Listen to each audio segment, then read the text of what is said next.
ఇక్కడ ఊడా ఇప్పుడే VMRDA plot plus construction loan గురించి తెలుగులో వివరంగా వివరణ ఇవ్వబడింది.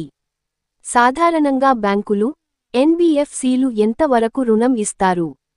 ప్లాట్ కొరకు మార్కెట్ విలువలో 75% నుండి 80% వరకు బ్యాంకులు, ఎన్బీఎఫ్సీలు ప్లాటిపై రుణం ఇస్తాయి. పబ్లిక్ సెక్టర్ బ్యాంకులు సాధారణంగా 75% వరకే ఇస్తాయి. ప్రైవేట్ బ్యాంకులు, హౌసింగ్ ఫైనాన్స్ కంపెనీలు కొంతమంది కస్టమర్లకి 80% వరకు ఇవ్వొచ్చు.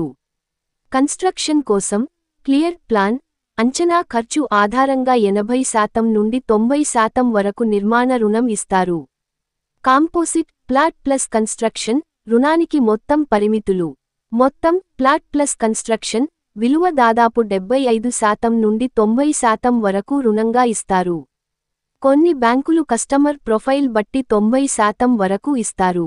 ఎన్బీఎఫ్సీ కొంత వరకు సడలింపు ఉన్నా, ప్రాథమికంగా ఆ పరిమితి 85% ప్లాట్ మరియు 90% కన్స్ట్రక్షన్ కలిపి కనిపిస్తుంది. డిస్బర్స్మెంట్ ముఖ్యమైన విషయాలు. మొదట ప్లాట్ కొరకు డబ్బును చెల్లిస్తారు. తరువాత నిర్మాణాన్ని ప్రారంభించినప్పుడు దశల వారీగా డబ్బు విడుదల చేస్తారు. ప్లాట్ కొనుగోలు చేసిన 12 నుండి 24 మాసాల లోపల నిర్మాణం ప్రారంభించాలి. నిబంధనలు పాటించకపోతే జరిమానా లేదా రుణం తిరిగి వెనక్కి తీసుకోవచ్చు. మొత్తం డబ్బు ఒకేసారి ఇవ్వరు. మీ నిర్మాణ పురోగతిని చూసి తరహా డబ్బు దశలవారీగా ఇవ్వబడుతుంది. 2 భాగాల రుణానికి డాక్యుమెంటేషన్, అంచనా ఖర్చు నివేదికలు తప్పనిసరి. నిర్మాణ పురోగతిని బ్యాంకు అడిగినప్పుడు ఫోటోలు, పిల్స్ వంటి ఆధారాలను ఇవ్వాలి. సాధారణ పట్టిక, ప్లాట్, నిర్మాణం శాతం, రుణ రకం ప్లాట్ శాతం, విలువపై, కన్స్ట్రక్షన్ శాతం, అంచనా ఖర్చుపై, మొత్తాన్ని కలిపి శాతం. ప్రధాన బ్యాంకులు 75% నుండి 80%. 80%, 90%. 75%, 90%. ఎన్బీఎఫ్సీఎస్ మరియు హెచ్ఎఫ్సీఎస్ 80% వరకు 90% వరకు 85% నుండి 90%. అనర్హతలు, ముఖ్యమైన నిబంధనలు.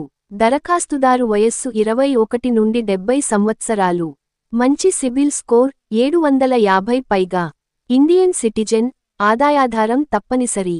ప్లాట్ కొనుగోలు అయిన తరువాత తక్షణమే నిర్మాణం ప్రారంభం చేయాలి. పైన తెలిపిన వివరాలు మూలంగా వీయూడీఏ వీఎంఆర్డీఏ ప్లాట్లపై బ్యాంకులు మరియు ఎన్బీఎఫ్సీలు ఇవ్వే రుణాల పరిమితులు, ప్రక్రియలు సాధారణంగా ఇది.